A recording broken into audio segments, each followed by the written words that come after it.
salimos a sacarles en cara a las personas, a mostrarles.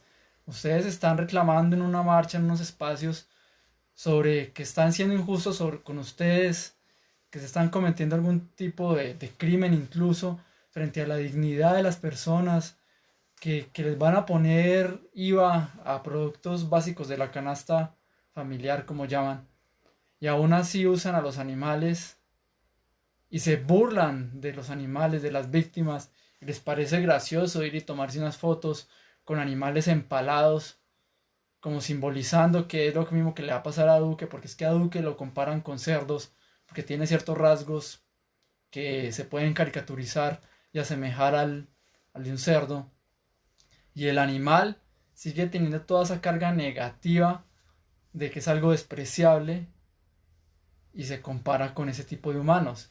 Y ahí es donde entra el tema del lenguaje, cómo a través del lenguaje, el lenguaje es un reflejo de lo que creemos, de cómo las personas se relacionan, cómo la sociedad se relaciona y aprueba esa relación con los animales, que no solo es de consumo en este caso. En estas situaciones donde la gente se burla de los animales en una marcha donde pide justicia, no solo es como una aprobación del consumo, que es algo que está socialmente aceptado, eso no es nada nuevo, sino que es una burla hacia el animal que es víctima. Y entonces uno puede hacer como una categorización ahí.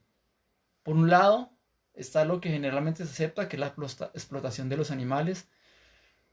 Y en segundo renglón están esas personas que no solo aprueban esa explotación, sino que se burlan de esa explotación.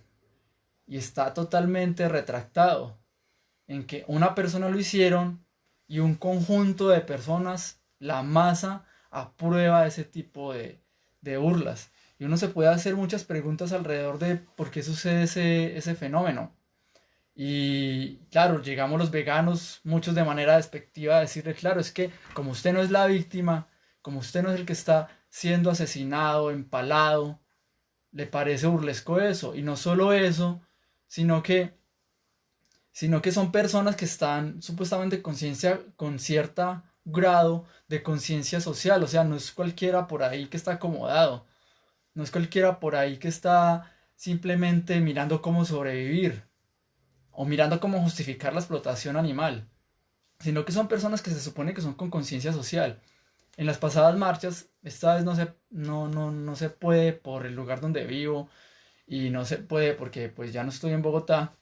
Yo salí a hacer entrevistas a las personas para ver cuál era su reacción cuando yo les interrogara sobre la explotación animal. Hace 3 años, que fueron el paro de profesores, lo hice y fui y les mostré, les dije a los profesores, el discurso fue el siguiente, más o menos. Yo les decía que les quería hablar sobre que habían unos indefensos niños que no se podían rebelar contra las atrocidades que hacían contra ellos. Y les preguntaba, les hacía una descripción de que esos niños estaban encerrados, estaban siendo incluso asesinados todo el día, 24 horas. Y les preguntaba a los profesores y a algunos estudiantes que si sabían de la existencia de esos niños, que si habían escuchado que hay niños en esas condiciones. Obviamente todos los profesores me decían, no, nosotros nunca hemos escuchado de que hayan niños en la ciudad, en otros países o en este, siendo explotados, siendo asesinados incluso. Y pues se extrañaban un poco. Y entonces yo acercaba un poquito más el discurso hacia lo que es en sí la explotación animal. Entonces les decía, no, miren, están encerrados 24 horas, a muchos los matan, los separan de sus mamás, los obligan a separarse de sus mamás. Les preguntaba, ¿a ustedes les parece justo que los separen de sus madres, madres que no han hecho nada malo? Porque eso hay que tenerlo en cuenta. Y entonces cuando ellos ya tenían como esa información, esa parte de la información, yo les decía, miren, esos niños no son precisamente niños humanos, son seres que toda su vida son como niños vulnerables. Y les mostraba un brochure, un flyer donde dan fotos de animales. Yo les decía, esos niños son los animales. Y todas las personas decían como que, sí, tienes razón. En esas situaciones, bajo ese discurso nunca me refutaron. Algunos pidieron más información. cuando eso no tenía cómo grabar esos encuentros, desafortunadamente, así que no, solo quedaron unas fotografías de alguien que en la marcha me hizo el favor de tomar las fotografías. Yo no estoy diciendo que esas personas se hayan hecho veganas ni nada, pero por lo menos a través de ese discurso y ese gancho, como dicen en publicidad, les pude comunicar sobre la explotación animal. Y no sé qué será de esas personas en este momento, tal vez haya sido un error mío no tomar correo, no tomar contacto, y para después preguntarles qué pudieron asimilar de ello, porque no puedo hacer como cierta organización que asumía que cada persona que estaba en el evento era una persona que ya iba a cambiar, porque esa persona allá le decía que iba a cambiar. Realmente para eso hay que hacer un seguimiento y estar preguntando y tal vez hacer asesorías cuando las personas muchas veces se sientan con inquietudes que no pueden responder por sí misma y que aparte son inquietudes que el resto de gente está presionando para que las resuelva a favor de seguir explotando a los animales. Entonces vemos todo ese discurso especista dentro de las mismas marchas. Y claro, yo pienso que es un momento adecuado para ir y que las personas, y decirle a las personas que no sean también victimarias. ¿Y qué nos vamos a encontrar en esa situación? Cuando le decimos a las personas no sean victimarias, ¿qué nos vamos a encontrar ahí? Posiblemente hay gente que se va a ofender y va a decir cómo compara al animal con los humanos que están sufriendo discriminaciones, que están aguantando hambre. Seguramente van a salir con ese discurso. Pero entonces uno puede decir, ah, bueno, está muy bien entonces comparar el animal en sentido negativo con un gobierno nefasto, pero entonces no está bien comparar al animal cuando se está haciendo algo positivo, que es reconocerlo como víctima. ¿Cómo así que sí se puede comparar a una persona que es victimaria con un animal, pero no se puede comparar su condición de víctima con alguien que también es víctima? Entonces, en ese sentido negativo, la gente lo aprueba y le llama cerdo al del SMAT, le llama cerdo al policía, le llama cerdo al presidente de una manera despectiva. Pero entonces no se puede hacer de una manera positiva. No se puede decir, así como el humano es víctima, el cerdo también es víctima, la vaca, el pollo. Y ahí es donde está el doble criterio de esas analogías cuando se aprueban y cuando no, que es lo negativo. Yo confieso algo. En algún momento yo, hablando con un compañero, creo que fue con Nicolás Duarte, que es vegano, yo le dije, no, eso del lenguaje especista a mí no me parece un tema tan importante. No me parece como tan... ¿Para qué hablar de eso? Más bien centrémonos, que la gente hable como quiera, le dije yo. A la final lo que más importa es cómo se comporta y que deje de explotar a los animales. E incluso también porque he visto varios veganos que en varias situaciones se expresan negativamente usando los animales. Pero entonces cuando ya uno ve que es que realmente el lenguaje es una representación de lo que se cree culturalmente, así no sea como tan literal, uno se da cuenta que tal vez si es necesario abordar ese tema y atacar un poco ese tema del lenguaje, de cómo usamos a los animales para una cantidad de cosas negativas. También se usan para cosas positivas. Y tal vez ahí uno puede debatir, tal vez la expresión negativa no implique necesariamente que se le vaya a hacer algo malo al animal. Así como la expresión positiva no está llevando a que la gente haga cosas buenas sobre los animales siempre. Cuando se dice ese man, uy, ese man sí corre mucho, parece un caballo, es una expresión positiva, pero no necesariamente va a llevar a que se respeten los caballos, y realmente no lo hace. Eso por decir una expresión, no sé si alguien quiera poner una expresión ahí positiva o negativa sobre los animales que se usan cotidianamente.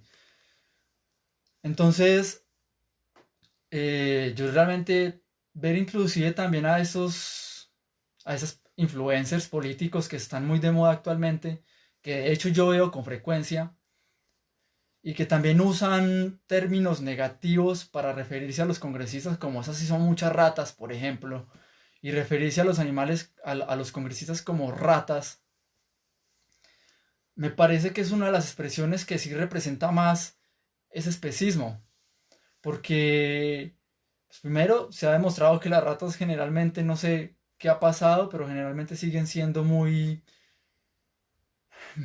siguen siendo seres que solo buscan como robar comida e irse, ellos no buscan atacar y viven más con miedo que cualquier cosa. Pero comparar a históricamente lo que ha representado el Congreso en Colombia con unas ratas es sumamente injusto con las ratas. O sea, ninguna rata ha robado dinero que ha generado consecuencias como que la gente se muera en los hospitales. Ninguna rata se ha robado el dinero del deporte para que un joven en una comuna, en un lugar apartado, termine por allá segregado y reuniéndose con otros delincuentes y solo viendo cómo liberar su estrés, su carga, ese contexto en el que crecen, eh, uniéndose con otros criminales y solo aprovechando la oportunidad que le ofrece un criminal. Yo llegué a trabajar en un colegio donde las condiciones sociales eran muy difíciles, eran grados donde uno utilizar la metodología que utilizara, esos pelados no prestaban atención. Y eso que yo como docente de música, que muchas veces la música es de lo que ayuda. Sí, yo he tenido estudiantes que conmigo son bien, me prestan atención, hacen las tareas, hacen todo, porque es música. Y también porque yo intento entenderlos como humanos dentro de ese contexto. Y les hablo a veces muy francamente sobre lo que yo pienso sobre la educación, sobre el sistema educativo, sobre el gobierno. Y ellos por ahí hacen conexión y sienten en uno de alguna manera que uno también es una persona que está inconforme. Y al sentir eso, pues prestan atención también. Incluso hay algunos estudiantes que tiempo después los agregué a Facebook y hay un estudiante que sigue interesado en lo del veganismo. No sé si en su casa le están facilitando las situaciones. Y, y entonces ver esos contextos de segregación social, y eso no es un discurso interseccionalista, porque no adhiero a esa corriente dentro del veganismo, pero sí sirven todas esas interconexiones que hay para ver cómo no necesariamente quien esté en condición de vulnerabilidad, quien esté en una condición de pobreza, es más empático con los animales. Uno, porque falta la educación. Dos, porque a veces también solo están consumiendo lo que pueden. Y no hablo de los padres de familia que son las cabezas de hogar, hablo de los estudiantes. Los estudiantes a veces lo que les impongan los padres. Y eso sí me parece un problema que a veces impide que la gente se haga vegana. Cuando son codependientes de los padres y los padres imponen. Yo conocí una vez una chica hace unos 8 años en Pereira que me dijo es que, no, mire, es que yo sí quiero, pero es que mi papá me obliga a consumir leche, me obliga a comer carne. Y yo le pregunté, ¿y su papá quién es? ¿Qué hace? No, mi papá es jubilado del ejército. Allá se hace lo que diga él, lo que hace él, porque si no es horrible. Y yo pues lo único que encontré para decirle a ella, tú sigue con tu convicción, sigue con tu convicción.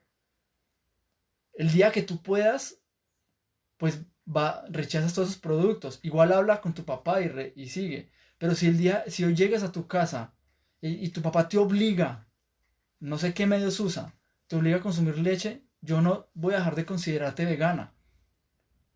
Porque no es justo. Era una chica de 13 años, no sé, 14 años. Y me dijo eso con lágrimas en los ojos.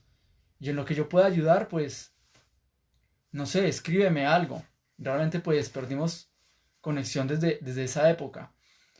Y entonces uno mira las razones de la marcha. ¿Cuáles son las razones de la marcha? Obviamente, esto se está gestando desde antes de la pandemia. La pandemia fue un impedimento.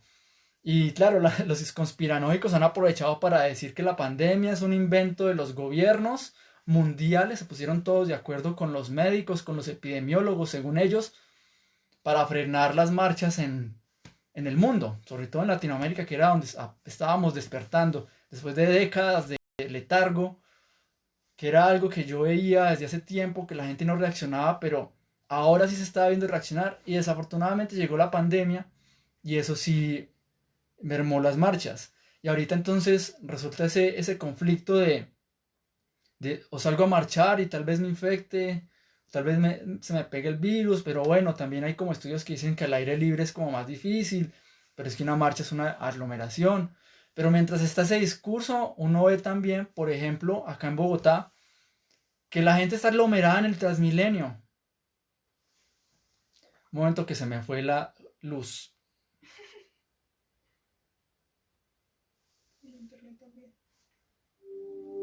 Entonces la gente está aglomerada en Transmilenio y los opositores a las manifestaciones populares van a aprovechar seguro esto de la marcha. Si hay más contagios o algo, si aumentan o si se muere alguien, van a decir que usted se infectó en la marcha y es culpa de los de izquierda, de los que apoyaron la marcha, que usted se haya infectado y van a politiquear con eso. Realmente esa gente me da asco. Cuando la gente está ahí aglomerada en sistemas de transporte pésimamente desarrollados, que no han sido mejorados porque el gobierno no ha querido, los gobiernos de turno han operado bajo sus intereses, porque sus intereses ha sido seguir metiendo buses a gasolina, y entonces sigue así, y van a tener el descaro. Es que yo ya lo veo venir, y ojalá de verdad me equivoque. Yo ya veo venir los que van a aprovechar lo de la marcha para decir que hubo gente que se infectó ahí. Pero la marcha no es culpa de los que invitaron a la marcha. La marcha es culpa de los gobiernos. Eso sí es culpa de los gobiernos, que la gente está marchando. Y en Latinoamérica nos hemos demorado mucho. Yo vi que como este ciclo de marchas empezaron en Chile. Y uno se pone a ver incluso el nivel de vida de Chile y es mucho mejor que en Colombia. Eso no significa que en Chile no tenga razones para marchar. Las tienen todas. Pero uno ve que en Colombia la calidad de vida es pésima. La gente acá yo no sé cómo sobrevive con un salario. Yo no sé cómo he sobrevivido durante toda esta pandemia sin trabajo y sin poder conseguir algo aunque sea en línea. Pero pues afortunadamente, y aprovecho para hacer publicidad, la marcha me arrinconó y me llevó a hacer un emprendimiento que es el de Dunas Croquetas, que es una harina de garbanzo saborizada para que la gente, pues los veganos o el que le gusten las croquetas de garbanzo haga su croqueta. Y eso me ha permitido sobrevivir, pero también porque no pago arriendo acá. Si estuviera pagando arriendo, ya me hubiera tenido que ir de Cundinamarca, básicamente. Se han dado las cosas para que no sea de esa manera. Y entonces retomo el tema, porque yo quiero hablar de algo respecto a la reforma tributaria. Y es que, claro, la reforma tributaria le está empezando evidentemente, muy evidentemente, a tocarle el bolsillo a las personas. Pero sí hay que decir una cosa, el bolsillo no solo se lo han tocado a las personas con la reforma tributaria, sino con todas las políticas que vienen desde hace décadas en este país. Políticas como por ejemplo la Ley 100. A la gente le tocan el bolsillo cuando, por preferir mantener a los empresarios cómodos con lo que están gestionando los políticos, no suben el salario mínimo de una manera decente. A ella le están tocando el bolsillo, pero la gente siente que le están aumentando el salario mínimo, digamos un 4%. La gente no siente necesariamente que le están bajando 2% o 4%, porque se lo deberían subir es al 8% o al 10%. Entonces, como no existe esa noción de, no, es que no me subieron 6%, sino que me subieron 4%, la gente no siente que le están quitando ese dinero. Lo mismo pasa con las EPS, lo mismo pasa con la educación. Cuando la gente no puede, cuando el hijo de la ama de casa no pudo acceder a la universidad porque no tuvo plata para ingresar, la señora tal vez no esté sintiendo que le estén quitando dinero. A lo mejor puede decir, no, es que ya no nos toca a mi esposo y a mí darle plata a mi hijo para que vaya a la universidad. Eso es una plata que se ahorra, o para el semestre, o para los libros. La persona siente eso, pero realmente cuando ese joven no puede entrar a la universidad, también le están quitando la posibilidad de que más adelante esa persona tenga una calidad de vida mejor y les pueda ayudar a ellos, a los padres. Y entonces es otra forma de afectar el bolsillo de la sociedad, del país. Cuando no se invierte en tecnología, hoy en día, ¿cuáles son las empresas más grandes del mundo? Desarrollo de software y tecnología, redes sociales. Esas son las empresas más grandes del mundo. Y acá creemos que una empresa grande es una empresa de confección que le vende telas a otra empresa para que le ponga una estampilla de una marca estadounidense y listo. Y eso es tener industria. Cuando realmente las grandes industrias hoy en día son de ciencia y tecnología. ¿Y qué inversiones hay en eso? ¿Qué grandes empresas acá hay de aplicaciones y de redes sociales y de ese tipo? No hay, y la inversión es realmente paupérrima. Acá siguen pensando en sacar petróleo, en sacar minerales, que sigue siendo necesario, y ojalá lo hagan de la manera que menos impacte el medio ambiente, pero acá siguen explotando lo mismo y generando también call centers, que es lo que abunda ahorita, puros call centers. Y no es que esté mal, pero, pero se pueden hacer otras cosas, hay que invertir en otras cosas, pero acá no lo hacen. Y llevamos décadas que como los gobiernos no invierten en educación lo que se tiene que invertir, entonces no hay ciencia y tecnología. Como no se invierte en investigación, no salen cosas novedosas que tengan un impacto a escala global. Y además de eso, tampoco se le ayuda al campesino. Escasamente el campesino sigue ya arando la tierra con sus propias manos y desafortunadamente, a fuerza biológica de unos animales que siguen siendo sometidos por los mismos campesinos. Y no hay políticas de renovación del campo. Y acá tampoco quieren una reforma agraria porque en Colombia sabemos cómo ha sido todo este horror del desplazamiento forzado, del despojo de tierras. Claro, toca invertir dinero para hacer toda una investigación y ver cómo se han obtenido las tierras, pero los que son dueños de tierras ahorita no quieren. No quieren que se haga eso. Y es más, mi familia fue víctima de todo ese conflicto. Entonces, lo digo desde una persona que sabe qué le ha pasado a su familia, donde hubo muertos, donde se perdieron tierras, pero yo no me siento tan víctima realmente. Yo no voy a posar acá de víctima. Las principales víctimas de ese país, de cualquier país en el mundo, siguen siendo los animales. Y ojalá, o sea, es algo muy que se me ocurre ahora y es muy idílico, pero ojalá algún día se pudiera decir, vamos a dejar tierras para los animales también. Vamos a donar tierras para que los estados digan, vamos a donar tierras para santuarios. Que en Colombia se dijera algo así. Sería muy bonito que en algún momento saliera una política o que una reforma agraria. Para mí una reforma agraria tendría que implicar también una reforma de modernización del campo, donde el campesino ya no dependa de animales para producir y donde también se destinen tierras para esos animales que se liberen de la explotación, puedan llegar allá.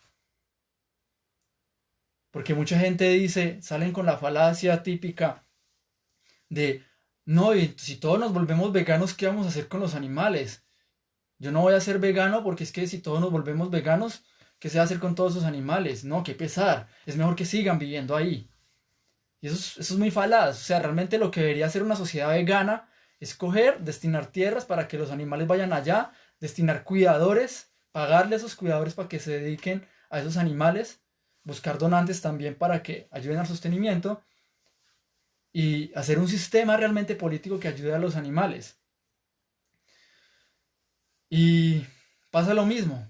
Sí, la reforma tributaria, que era lo que estaba diciendo, ya es como te voy a quitar poniéndote este IVA, te voy a quitar a ti. Entonces, claro, la gente se indigna, la gente se identifica con eso, se indigna, sale a marchar. Está bien, hay que hacerlo, hay que hacerlo. Pero está la otra parte de que uno dice, a la gente le están quitando dinero, le están quitando oportunidades, eso que hizo está muy mal, pero la gente no tiene ningún escarnio, no se cuestiona que es que a los animales no, solo no se les puede quitar dinero porque no les interesa, le están quitando algo más fundamental, la vida, la dignidad, unas condiciones mínimas de libertad, una libertad digna. Eso es lo que se le están quitando a los animales. Y por eso es que a nosotros como personas que estamos a favor de la liberación animal nos indigna tanto que no solo le quiten a los animales la dignidad y la vida, sino que se burlen de ellos en una manifestación. Eso es lo que indigna tanto. Y ayer tuve una charla muy extensa con mi mamá, que a veces siento que como que está despertando y vuelve, despierta y vuelve atrás, de decirle, porque ella estaba preocupada, es que el coronavirus, mi hijo, no vaya por allá, es que yo no, ¿cómo así? Y yo le dije, ma, discúlpeme que se lo diga, Pero no puede ser que ustedes, décadas votando por las mismas corrientes políticas, décadas votando por los mismos, ahora nos digan a nosotros, que somos un poco más jóvenes, que estamos un poco más despiertos, que nos hemos informado y hasta nos quiten el derecho de protestar, que por miedo, que porque pasan cosas. ¿Cómo así? Ustedes han votado durante décadas por unos gobiernos y les da miedo la fuerza pública. Si esa es la fuerza pública que ustedes mismos han aprobado votando por esa gente, ¿cómo así? ¿Cómo así que les da miedo? No, no son pueblos que han elegido. ¿Cómo es eso? Explíqueme que décadas, gobiernos que le han negado buena educación, que han negado investigación, que han negado ciencia y tecnología, que siempre han tenido ese modelo económico extractivista, y ahora ustedes nos van a hasta negar la posibilidad de ir y protestar cuando por fin la gente está despertando un poco. No puede ser. No puede ser. Y aparte me envió un video donde mostraban a un señor que compró un toro y se volvió amigo del toro. Y el señor cuenta que él antes le tenía respeto al toro y se dio cuenta que finalmente el toro era inofensivo. Que un día él estaba limpiando algo de su granja y el toro llegó y lo tocó por detrás con la nariz y le pidió como caricias. Y yo le dije, ma, pero es que no solo son los toros, no solo son las corridas de toros. Y le mandé fotos del santuario Gaia, que es un santuario que queda en Francia, donde están ahí los cuidadores de esos animales, de unas vacas hermosas, acariciándolas. Yo, mira, también son ellos. También hay que protestar por ellos. Y eso es lo que como veganos debemos hacer, ir a las marchas y intentar sensibilizar a las personas. En redes sociales es más difícil porque suena muy confrontativo. Siempre suena como, mira, ustedes también hacen algo mal. Y pues así suena porque está escrito y así suena porque es una imagen. No podemos hacer más, pero de pronto en una marcha sí podemos acercarnos a la gente y decirle, mire, no seamos parte también de esta crueldad, de lo que le pasa a los animales. Ellos no pueden ni siquiera marchar. Yo llevo diciendo esto desde hace una década ya.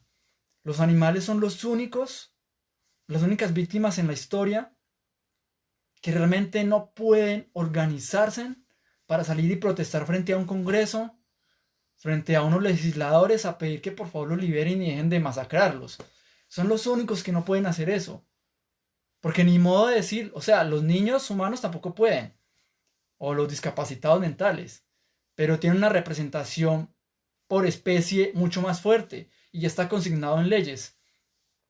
Los niños finalmente van a poder crecer y denunciar lo que les pasó malo. Y también hay que educarlos para que no permitan abuso de adultos. Porque muchos adultos abusan de los niños de muchas maneras. Pero seguimos y tenemos esa misión de como veganos aprovechar también las marchas. Y yo sé que hay mucha gente en las marchas que se ofende, lo que decía al principio de esta pequeña charla. Muchas personas en las marchas se ofenden porque los comparen con animales. Pero eso solo es un reflejo del especismo en el que viven. Y porque es que no se están pidiendo los mismos derechos para los animales. O sea, los animales no tienen ningún interés en ser educados y aprender a escribir. Así de ridículo es cuando nos dicen que, ay, no, pero es que los animales no somos iguales. Claro que no somos iguales que los animales. Somos muy diferentes. Y esa diferencia nos lleva a tener antes más obligaciones con los animales que son unos pacientes morales, unas víctimas. Entonces es lo mismo.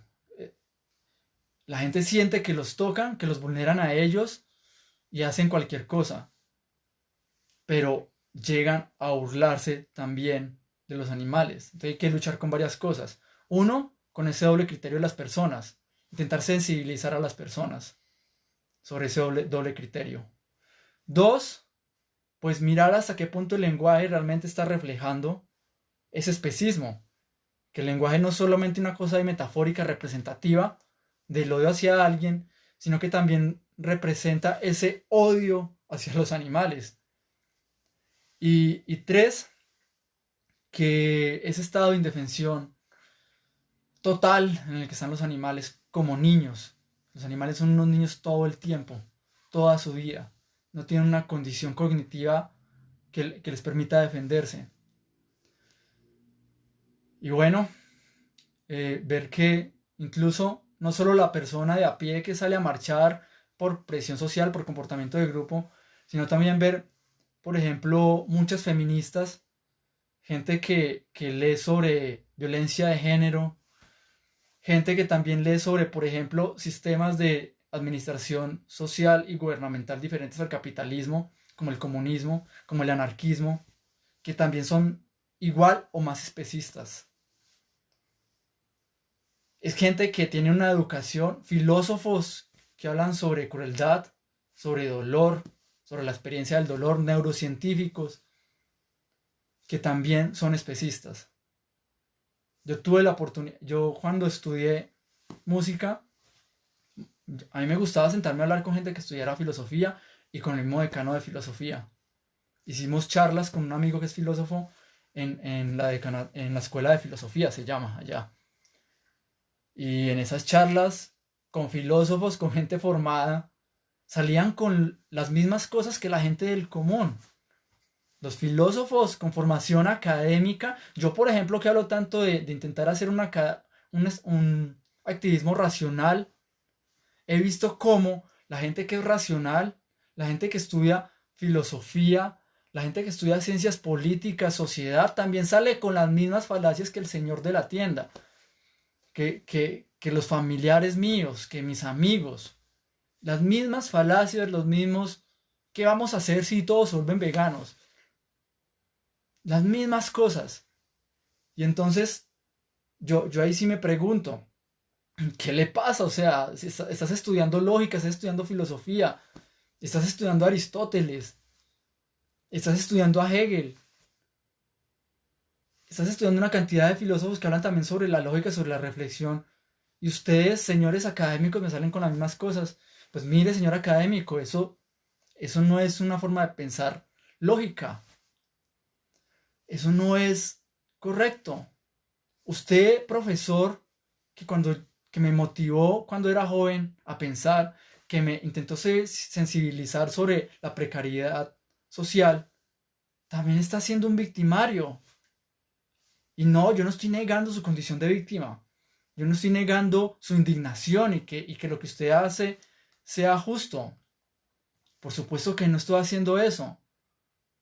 Pero, pero usted también está siendo parte de una comunidad, de una forma sistemática de generar víctimas. Y reitero, eso no es un discurso interseccionalista. El hecho de que las analogías, lo que, lo que determina que esto sea válido es la analogía, las proporciones, las condiciones de las premisas que se hacen para demostrar y para explicar como recurso pedagógico que, que están siendo victimarios también.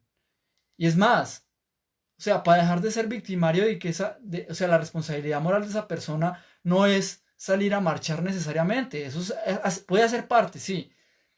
Pero es que esto, no sé, lo de los animales no se cambia necesariamente cambiando un gobierno.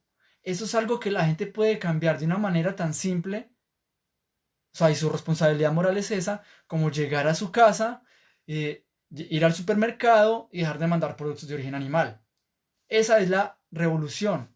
Es una marcha personal en primera instancia. No es obligatorio que todo el mundo se organice y esté de acuerdo con él para presionar al gobierno. La principal mecanismo de presión es dejar de decirle al ganadero, al que produce huevos, al que produce leche, al que vive de la pesca. Es decirle, mire, yo no estoy dispuesto a comprar su producto porque es que su producto está generando víctimas. Y eso es algo que se hace desde, desde lo que cada uno puede hacer en su casa. Es como la obligación moral. Ya luego, si todas esas personas se reúnen y protestan, ok. Si todas esas personas se reúnen o un grupo de esas personas se reúnen y creamos leyes que realmente representen los intereses de los animales, claro, ese es el siguiente paso. Pero el paso ahorita es ese. El paso ahorita no es tan necesario esa presión social como si sucede, por ejemplo, con políticas educativas para tumbar o con tumbar una reforma tributaria. Sí se necesita como esa masa. Y tal vez la responsabilidad social ahí es decirle al gobierno en una plaza, oigan, es que no estamos de acuerdo. Pero para liberar a los animales lo tenemos que hacer desde nuestras mesas. Y es más simple, o sea, es que es más simple. Pero como en esa condición las personas no están siendo víctimas, sino victimarios indirectamente, bueno, directamente, perdón, están siendo los que financian eso, la gente no se toca.